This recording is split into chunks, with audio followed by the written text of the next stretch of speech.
aussi membre du bureau des cadres, va prendre la parole, va développer aussi en Wolof, comme Dr Jean Birane, et Samba Talsar, qui est aussi membre du bureau des cadres, qui va revenir sur certains aspects qui sont liés surtout au secteur du pétrole. Et à ma gauche, il y a le délégué général du parti Awalé sur le rapport définitif de la Cour des comptes, gestion 2020 et 2021 du Fonds de riposte et de solidarité contre les effets de la COVID-19. La corruption constitue aujourd'hui l'un des risques budgétaires, financiers et réputationnels majeurs pour l'État.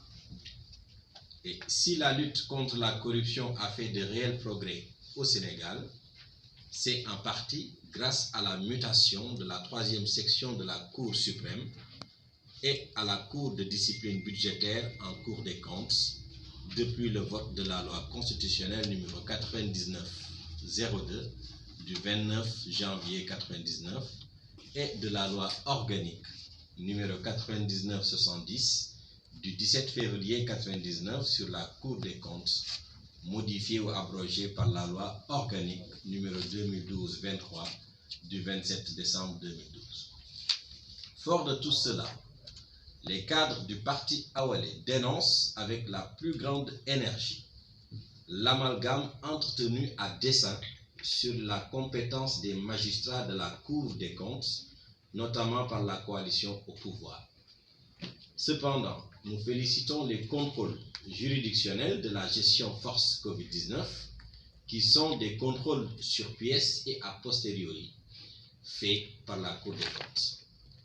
Dans ce sens, les cadres du parti Awalé exigent un respect scrupuleux des recommandations de la Cour des comptes et particulièrement les instructions judiciaires recommandées pour le recouvrement des deniers publics bradés et les sanctions à la hauteur des crimes financiers perpétrés.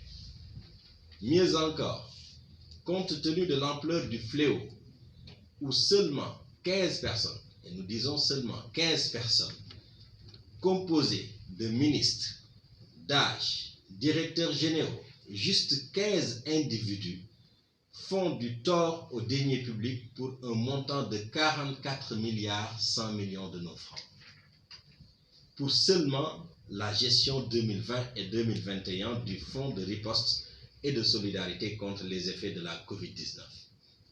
Les cadres du parti Awalé proposent à la Cour des comptes de contrôler l'exécution des dépenses du budget de l'État par les agents et en se focalisant sur tous les ordonnateurs de crédit, ministres auprès d'eux, directeurs généraux, directeurs, ainsi que les ordonnateurs délégués qui sont les DAGE, DAF, SAGE, BAF, ainsi de suite. En effet, si cette catégorie d'agents en supra, en nombre de 15, est capable de fuiter 44 milliards et 100 millions de nos francs du budget de l'État pour juste un programme, il est urgent de contrôler annuellement les ordonnancements des crédits de ces responsables de programme. Et in fine, enfin, Awalé demande 1. Au ministre de la Justice de diligenter la transmission des dossiers au procureur sans délai. Deuxième proposition et on demande, c'est une exigence au procureur de s'autosaisir.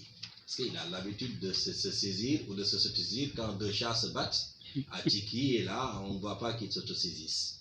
Troisième point, au Premier ministre de se séparer de tous les ministres concernés, qu'il démissionne tout de suite, en attendant que justice soit faite. Aux 4 ministres et DG concernés de démissionner et de se mettre à la disposition de la justice. Et Awalé propose, enfin, une réforme touchant au suivi des rapports de la Cour des comptes. Une possibilité de saisine doit être aussi offerte aux citoyens en cas de carence du gouvernement. Et il faut rappeler par exemple que si le gouvernement n'assure pas le suivi des recommandations de la Cour des comptes, seulement 100 000 Sénégalais peuvent de droit saisir la justice qui aura l'obligation de statuer. Donc fait à Dakar le 23 décembre 2022. Et